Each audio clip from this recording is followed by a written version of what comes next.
Hello guys, what is up and welcome to yet another episode of The Legend of Zelda Ocarina of Time. Now, I realized in the latest two episodes, the audio, for some reason, cut out. I'm not gonna lie, I have no idea why I did that. It was probably just like a glitch with the editing app I use.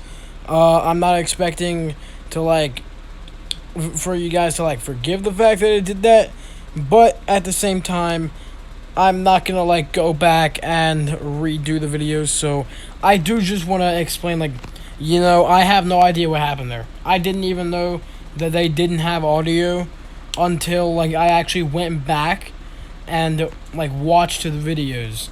So yeah. And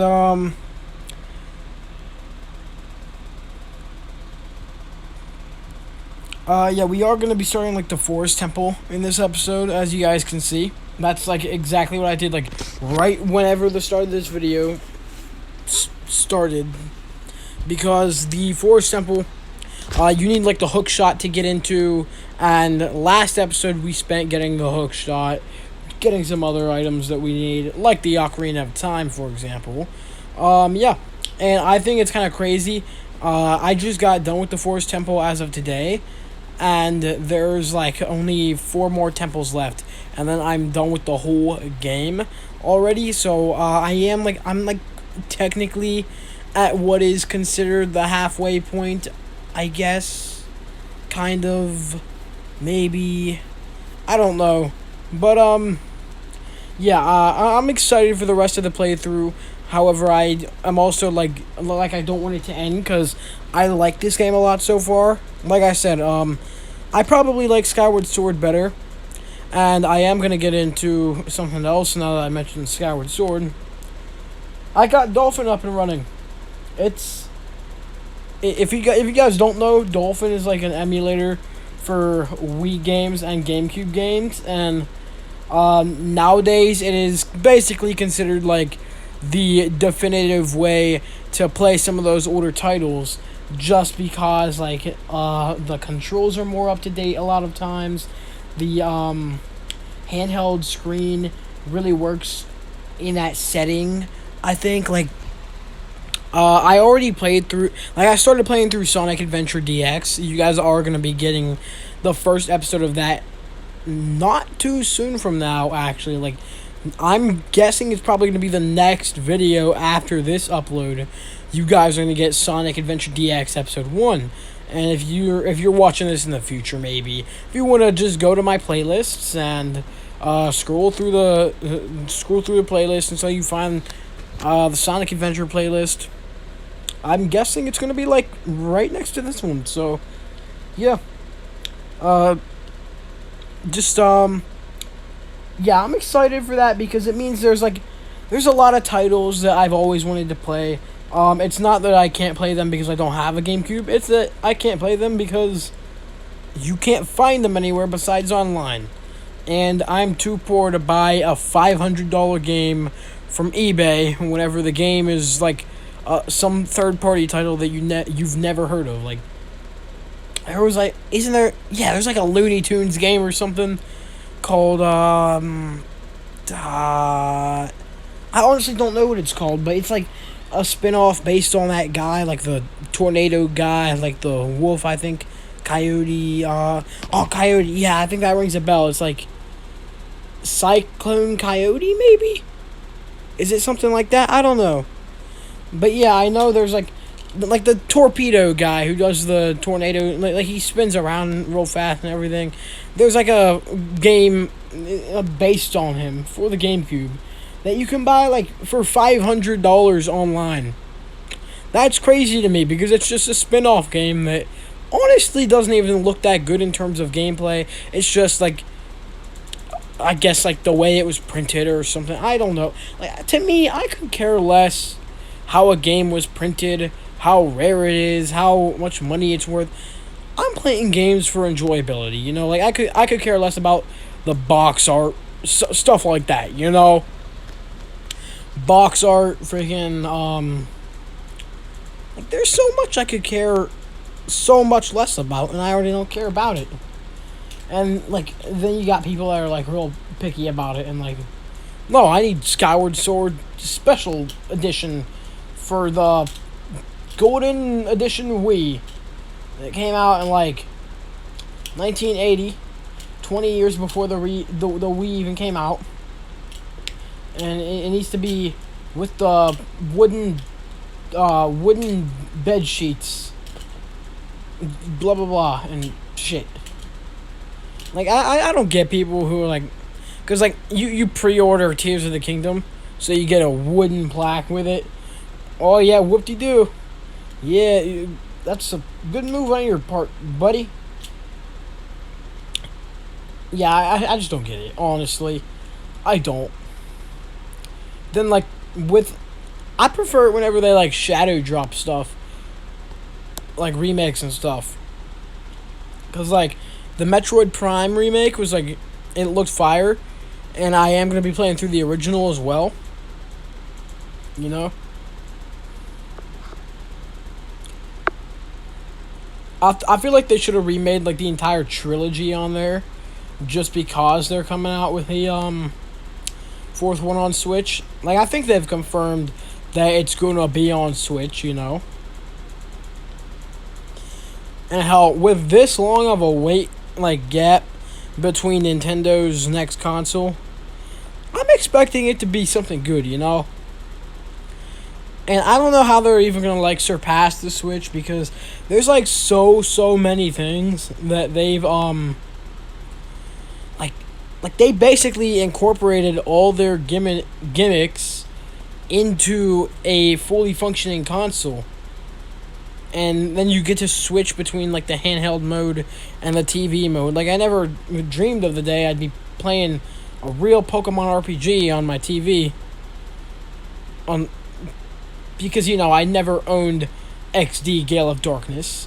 But I get to play it anyways now through emulation. I can probably also play the ROM for it, honestly. I think it's called XG, Next Generations. It's like a ROM hack based on that. And I've heard it's like basically that game, like the gameplay behind it, but with a better story, which is technically like a sequel to that game. And then there's like a lot of Smash Brothers Brawl mods that I want to try. One game I always wanted to play was newer Super Mario Bros. Wii. That's like a cool looking ROM hack. Like, I used to think it was a real game, and I asked my parents for it for Christmas, and then like they didn't even know what it was. They didn't know what a ROM hack was, and yeah. But now I get to actually play it because I got Dolphin up and running. But yeah, I do think like Dolphin is probably, with a lot of games, the definitive way to play them nowadays, because like motion controls on the Wii nowadays, it's a little bit outdated. It's hard to use, especially for like games that revolve around them, like Mario Galaxy. What else? The Sonic Storybook games. They revolve around the motion controls. Like Skyward Sword, I've heard so many things about like the sword controls in Skyward Sword, and that's what I said like earlier about like whenever I brought up Skyward Sword. That's how I got onto this, because now I get to actually play Skyward Sword on the channel. Of course, I own it for the Switch, and I do have a capture card for my Switch. However, that's broke. I broke my capture card probably like the second week I got it. So yeah, in all honesty, it's because like I was like unplugging it and plugging it in too many times, you know, like it was messing up the HDMI. Like, I know that sounds stupid, but I genuinely think that's what it was, because I was like trying to adjust the camera, because with my capture card I basically have to take it and set it to where I can play, like I had to hook it up to an OTG adapter cable, and then hook the OTG adapter cable into a compatible Android device, and then I have to look at the phone screen to play the game. So, like, I tried playing God of War, like, God of War HD, the original, on, on an emulator. And it didn't necessarily work out. Now, however, now that I know how to emulate PS2 games, I will be able to bring you guys every God of War game. I already played through the 4th one, and that's the only one I've ever played, so it's going to be a new experience for both you guys and myself. And I also got PSP emulation to work because, like, the emulator I'm using for the 3DS Let's Plays that I'm doing, which is Pokemon X and Y so far, which I am going to get more 3DS Let's Plays up and going, don't worry. But yeah, the emulator that I use for that is also compatible with PSP games. So I can bring you guys pretty much every God of War game, as well as Ragnarok, because I bought it the day of release and then didn't play it. Like, I played the Thor fight, and then I bought Mafia 2 instead the next day, because someone just, like, surprised me with a PlayStation gift card. So I bought Mafia 2, like, probably a week after playing Mafia 1, and immediately played that. Then probably a week after playing Mafia 2, I got Mafia 3 Definitive Edition physically, which it was like $6 physically. So I saved myself a good amount of money for a game that I actually thought was pretty questionable. I didn't dislike it. I know that. Like, everyone disses on Mafia 3 and says it's like one of the worst games they've played, and the worst open world. You know, I think Mafia 3 is a good game. It's just not worth $30. Just the fact that I got it for literally $6 physically, a physical copy of the game for $6, that's what's crazy to me. That's the best part to me, is that it only cost $6 for me, and I didn't necessarily dislike the experience. Because the only other time I bought a, like, $6 or less game, it was Batman Arkham Knight. And that copy of that game was for the Xbox One, and it didn't work. Like, it didn't even fully download the game. It would get to the point where I could, like, boot up the game, and then it would stop, like, it would stop the downloading process. And when I would boot up the game, it wouldn't let me go any further than the, like, game selection screen, like the mode selection and all that. So that I had a pretty bad experience with buying a $5 game before. But Mafia 3 I thought was a genuinely okay game. Definitely had some bugs with it, but I'm assuming that's not exclusive to the physical copy. I'm assuming that's digital problems as well. Yeah. I didn't dislike the experience like a lot of people will tell you. Like, a lot of people will look at you and say, just straight up, like, Mafia 3 is bad, it's the worst one. And while I do believe it's the worst one, I don't believe it's bad at all. I just think it's not on the level of Mafia 1 and 2, because they are just so goated to the point where there's not many pieces of fiction out there that can beat them at all. And also, y'all, since we're talking about all these different games, let's talk about that Spider-Man 2 trailer real quick, bro. I think it comes out, like, October this year. And as of the day I'm recording this, Spider-Man Across the Spider-Verse comes out, like, 2 days from now. I'm excited to see if we get, like, the video game version of Spider-Man in Spider-Man Across the Spider-Verse. Like, I wouldn't doubt it, because there, even in the trailers and stuff, there's so many references, and with all these, like, nostalgia-based, like, cameos and stuff in movies nowadays. Like, you had the guys from the original Jurassic Park coming back. You had freaking Cad Bane from the Clone Wars show up in live action.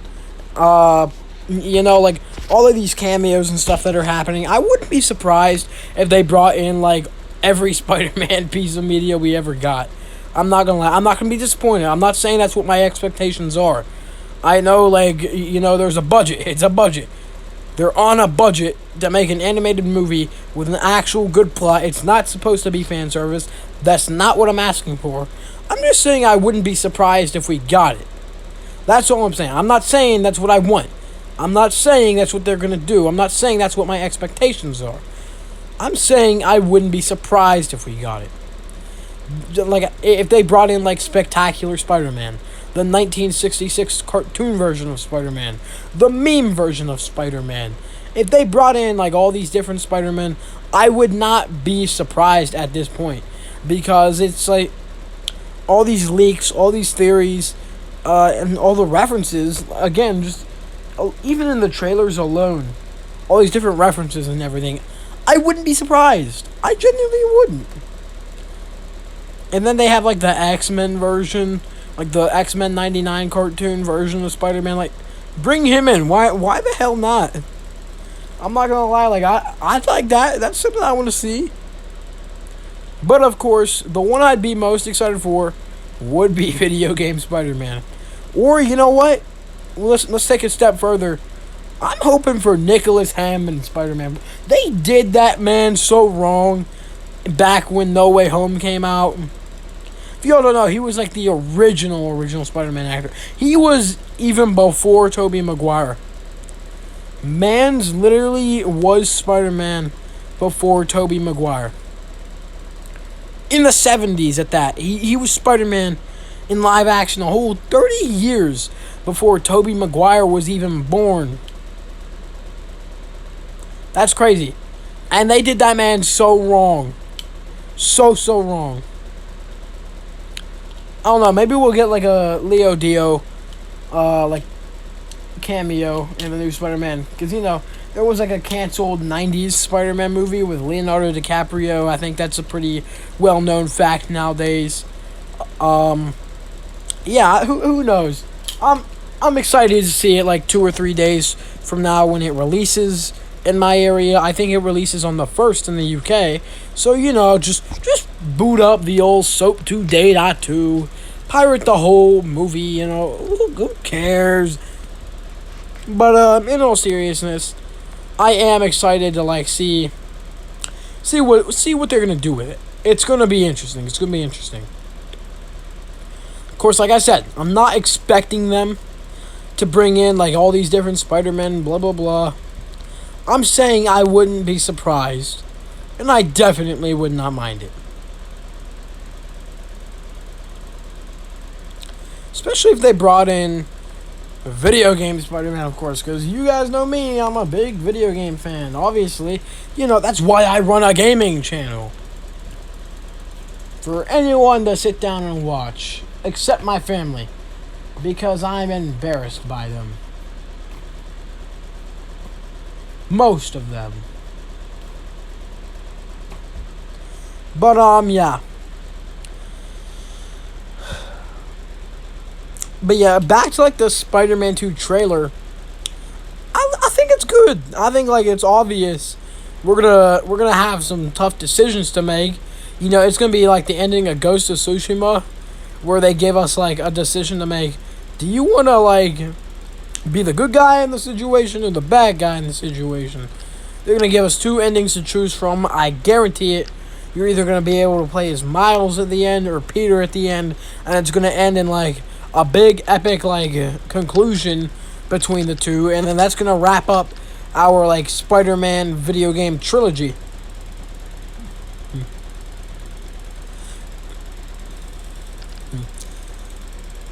And honestly, y'all, like, I was fine with the ending of the first Spider-Man game. Of course, like, if they didn't include the post-credit scene in there, I think, like, it would have been fine just the way it was. Just because they included that post-credit scene, there's, like, they kind of had to make a sequel. Everyone was expecting it. And then, like, now, I think this is their chance to get done with it. No. Like, of course, they're probably not going to. It's going to make them too much money. They're going to keep going with it. If I was Sony and I was making the marketing strategy, blah, blah, blah, I would take the opportunity to just end that gaming franchise and just let people's expectations die quickly, like sooner rather than later, because then they ain't gonna buy your next game. Like, they're not gonna buy your next God of War game over Spider-Man, you know? And honestly, y'all, what would y'all want to see the next God of War game like set up in? Because like I know a lot of people are saying like they want it to be Egypt. Then there's the people like me. I wouldn't mind the Japanese gods. You know what I'm saying? I wouldn't mind seeing Kratos carrying around a katana. Nothing like that. I wouldn't mind it. So, just let me know. What do you guys think? You think they should go to Egypt and fight with that, Monkey Man, whatever? Or should they go to, like, China or Japan and fight with that Monkey Man? You know the one I'm talking about. The one that was, the one that, like, inspired Goku? The Chinese monkey god, like Sun Wukong or something like that? Yeah, I know y'all know what I'm talking about.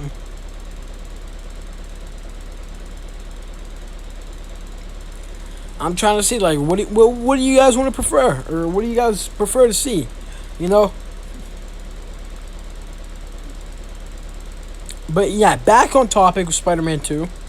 I think the gameplay and everything, it looked really nice. The story looks like it's going to be fire. I think probably the worst part about it, I guess the world map in itself doesn't look too detailed, too vibrant, as much so as the first game. And if that's the case, I'm not sure how many people are gonna like it. I know I'm gonna like it just for the story. You guys know me. I play video games for their stories. I think, like, I used to be obsessed with, like, movies and stuff before I started getting back into video games. And then, now is all I do in terms of, like, media is video games. Like, I barely watch movies anymore.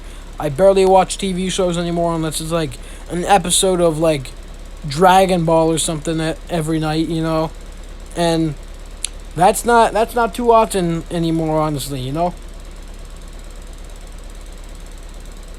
I don't think I've ever read a book in my life, unless it's, like, a comic book, or I was required to read it for class.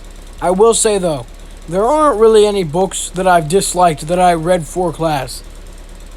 Like, honestly, American literature is, like, so interesting, and people underrate it so much. People underrate it, I'm not gonna lie.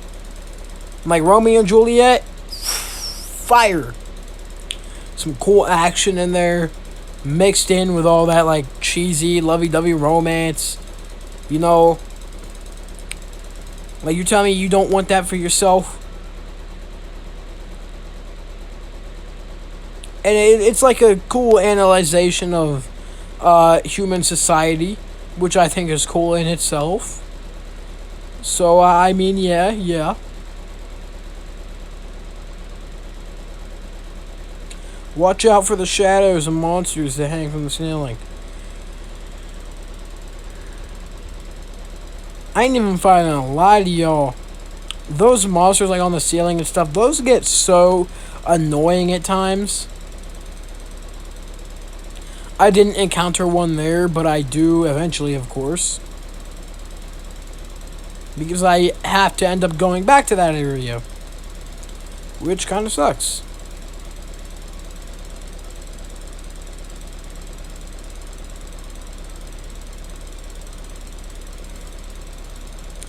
Oh, man.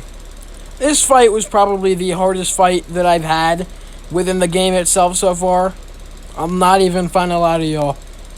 This fight with these skull guys here, this was honestly probably the hardest fight. Not this first guy in particular. I'm talking the next two guys. And you'll see why a little bit.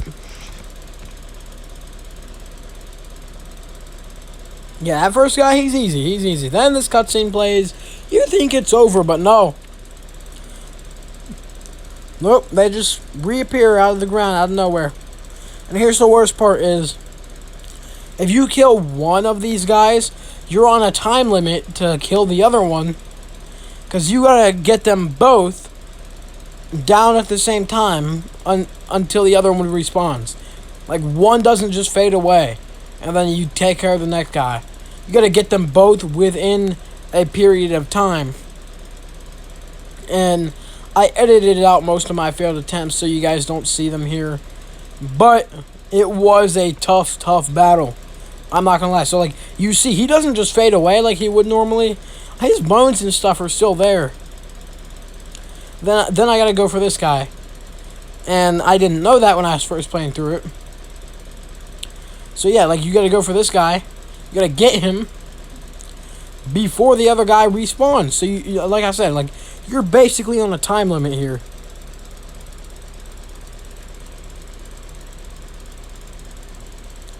It's not too tight, I'll say that. But I struggled with it a couple times. I'm not gonna lie, I did struggle a little bit with it.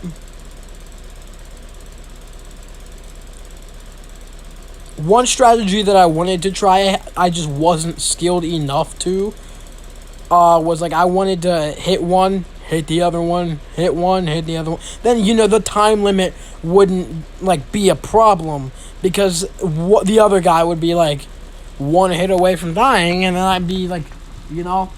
But the time limit did mess me up right there. And I think this right here, I do get the guy, like, in the nick of time. That was a lucky hit. I don't know how that guy didn't, like, block that. There's one thing I like about the Legend of Zelda franchise is, like, how do I put this? Like, they have the adventure set up in a way to where everyone experiences it the same way. There's no different modes or nothing. You know, you don't get to choose. Do I want to play this on easy mode, hard mode, or, like, insane mode, whatever your options are. They give you a story, they give you tasks to complete, and you complete those tasks. It's non-linear. You're exploring. You know, that what I'm getting at is I just like the idea of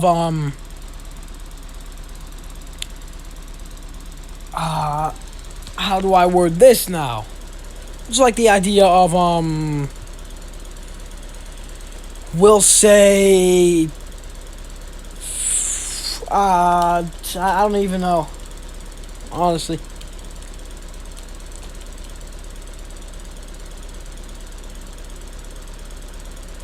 But yeah, now we have the fairy bow, which is basically the adult Link equivalent to the slingshot. Except it works a little bit better, I'm not gonna lie. But yeah, hopefully you guys did enjoy this episode, because we are coming up on the end here. That is gonna be about it for this one. Again, hopefully you guys enjoyed. If you could please leave a like, please subscribe, that would be great. Anything that you guys want to do to, like, help out the channel. Knowing that you guys are enjoying the content, having some feedback from you guys, it helps me, like, it helps me personally enjoy bringing you guys content a lot more. So again, hopefully you guys did enjoy this video, and if you did, please leave a like and all that crazy YouTube stuff. You know, if you're watching me, I doubt this is your first time here, so just bye.